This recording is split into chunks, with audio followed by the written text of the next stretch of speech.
ముందుగా బ్రహ్మర్షి పితామహ పత్రిజీకి స్వర్ణమాల పత్రి మేడం గారికి ఆత్మ ప్రణామాలు తెలుపుకుంటూ, అలాగే బ్రహ్మర్షి తడవర్తి రాఘవరావు సార్కి, బ్రహ్మ విదృష్ట రాజలక్ష్మమ్మకి ఆత్మ ప్రణామాలు తెలుపుకుంటూ మీ అందరికి కూడా నమస్కారాలు. ఆ పత్రిజీ సందేశం 2వ పార్ట్. అనగనగా రాగమతిశైలును వినగా అన్నీ అర్థమవుతూ అజ్ఞానం నుంచి సుజ్ఞానంలోకి చేరుకుంటాడు అని మన పత్రిజీ అందిస్తున్నాడు. అంటే రాగం అనేది పాడుతూ ఉంటే ఎంతో అద్భుతంగా తయారవుతుంది. అలాగే వినగా మనము అన్నీ అర్థమవుతుంటాయి. ఈ వింటూ ఇంకా శ్వాసమయ ధ్యాస ధ్యానం చేస్తూ ఉంటే మనకు ఆత్మజ్ఞానం సంబంధించిన మన పుస్తకాలు చదివిన మన గురువులు చెప్పిన జ్ఞానము ఎంతో అర్థమై అజ్ఞానం నుంచి సుజ్ఞానంలోకి చేరుకుంటాము. ప్రాపంచికతలో ఉన్నప్పుడు మనం అజ్ఞానంతో అంతటా ఆపదలనే చూస్తూ ఉంటాం. మనము ప్రాపంచకంలో ఉన్నప్పుడు ఏమవుతుందంటే అజ్ఞానంతో అన్నిటినీ ఆపదనే అనుకుంటాం అన్నమాట. అనుకుంటూ అట్లనే చూస్తూ ఉంటాం. రక్షణ కోసం కింద మీద పడుతూ ఉంటాం. ఎవరు రక్షిస్తారా, ఎవరు మనల్ని ఈ కష్టం నుంచి దూరం చేస్తారని కింద మీద పడుతూ ఉంటాము. మరి అదే ఆధ్యాత్మికతలోకి ఉన్నప్పుడు, అంటే ఇలా మన గురువుల ద్వారా మనం తెలుసుకున్నప్పుడు వర్తమానంలో ఆనందంగా జీవిస్తాం. మనకు ఈ గురువులు చెప్తున్నారు కదా, మనం గతం వద్దు భవిష్యత్తు వద్దు వర్తమానంలో జీవించాలి అంటే మన శ్వాస మీద ధ్యాస ధ్యానం చేసినప్పుడు అది సాధ్యమవుతుంది. మరి అలా వర్తమానంలో ఉన్నప్పుడు ఆనందంగా జీవిస్తాం. మరి ఆధ్యాత్మికంలోకి వచ్చిన తర్వాత గురువుల ద్వారా ఎంతో తెలుసుకొని మనం వర్తమానంలా ఉండేందుకు ప్రయత్నం చేస్తున్నాం. మరి వర్తమానం ఎప్పుడూ ఆపద రాహిత్యంగా ఉంటుంది. అంటే మనకు ఆపద అనేదే రాదు వర్తమానంలో ఉన్నప్పుడు అని చెప్తున్నారు. మరి భవిష్యత్తు ఆపదలతో కూడిన బంధాన్ని సూచిస్తే భవిష్యత్తు ఏమవుతుంది? ఆపదలతో కూడిన బంధాన్ని సూచిస్తుంది. వర్తమానం ఆపద రాహిత్యంతో కూడిన ముక్తిని సూచిస్తుంది. వర్తమానం ఏం చూపిస్తుంది అంటే ఆపద రాహిత్యంతో కూడిన ముక్తిని. ముక్తి అంటే మనము ఎప్పుడు చెప్తున్నాం, దుఃఖం నుంచి విడుదల, దాన్నే ముక్తి అంటారు. అంటే మనకు దుఃఖం లేకుండా ఉండడాన్ని సూచిస్తుంది వర్తమానం. జీవితంలో ఉత్సవాన్ని నింపుతుంది. జీవితాన్ని పండగ చేసుకుంటాం.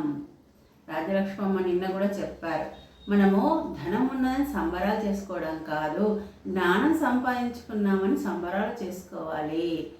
ధనం సంపాదించామని సంబరాలు చేసుకోవడం కాదు, జ్ఞానాన్ని సంపాదించామని సంబరాలు చేసుకోవాలని చెప్పారు. అలాగే జీవితంలో ఉత్సవాలు అంటే సంబరాన్ని చేసుకుంటాం. మరి అందుకే మనం ప్రతిక్షణం వర్తమానంలో జీవిస్తూ జీవితాన్ని ఉత్సవంలో మార్చుకోవాలి. మనం ప్రతిక్షణం వర్తమానంలో జీవించాలి.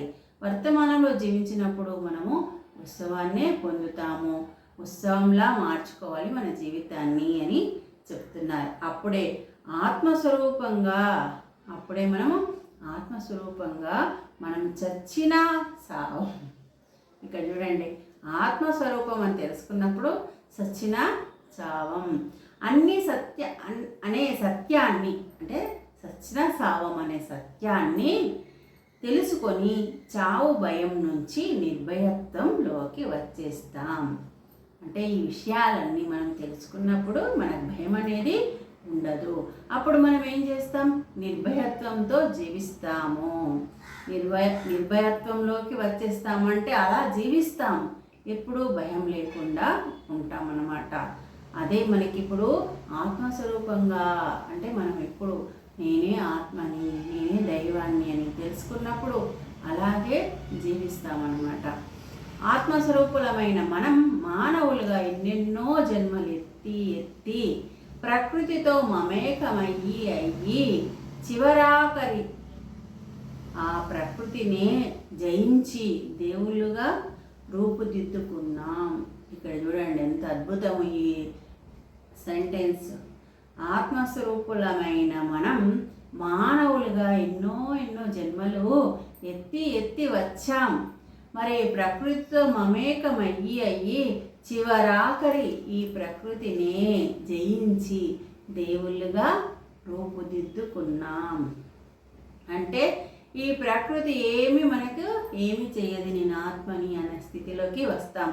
ఈ ప్రకృతి అంటే మనం ఇక్కడ ఏంటిది, ప్రకృతి అంటే ఇప్పుడు ఎండ వాన ఏదేమైనా మనకి ఇబ్బంది పెడుతుందనే భయం అనేది ఉంటుంది అప్పుడు. అంటే ఈ జ్ఞానం తెలుసుకోకముందు, తెలుసుకున్న తర్వాత దేనికి మనము భయపడం, ప్రకృతిని జయించేస్తామని చెప్తున్నాడు. దేవుళ్ళుగా రూపుదిద్దుకున్నాం. జీవాత్మలమైన మనం పరమాత్మలుగా ఎదిగాం. జీవాత్మలమైన మనం అంటే జీవుడు శరీరం నేను అనుకున్నప్పుడు జీవులం, ఈ నేను ఆత్మని అనుకున్నప్పుడు పరమాత్మలంగా ఎదుగుతాం. మరి ఆత్మ యొక్క ఈ రాకపోకల మహా ఆటలో మనకు మానం అవమానం లేదు. ఇక్కడ ఏం చెప్తుందంటే ఆత్మ యొక్క ఈ రాకపోకల మహా ఆటలో, మహా అంటే గొప్ప ఆటలో మనకు మానం లేదు, అవమానం లేదు, సుఖం లేదు, దుఃఖం లేదు, అద్భుతం లేదు, దురదృష్టము లేదు, ఆపద లేదు, రక్షణ లేదు, కలి లేదు, కలిమి లేదు, లేమి లేదు, జననం లేదు, మరణం లేదు అని తెలుసుకుంటాం. మన పత్రిజీ మనకి ఎంత గొప్ప ఈ మహా ఆట ఆడుతున్నామని మనకి ఎంత ఎరుకతో మనము తెలుసుకున్నప్పుడు మనకి ఇవన్నీ మానము అవమానము మరణము జననము సుఖము దుఃఖము ఇవన్నీ కలిమి లేవు, అదృష్టాలు దురదృష్టాలు ఇవన్నీ ఏమీ మనకు ఉండవు అని మనకు పత్రిజీ అందించడం జరిగింది. ఆ మహా జగద్గురువుకి మనము ఎన్ని ప్రణామాలు, ఎన్ని ధన్యవాదాలు, ఎంత నమస్కారాలు చెప్పినా మనం తక్కువే. అంటే మన నిజ స్వరూపాన్ని మనకు అందించారు మన పత్రిజీ, మన గురువు గారు. Thank you.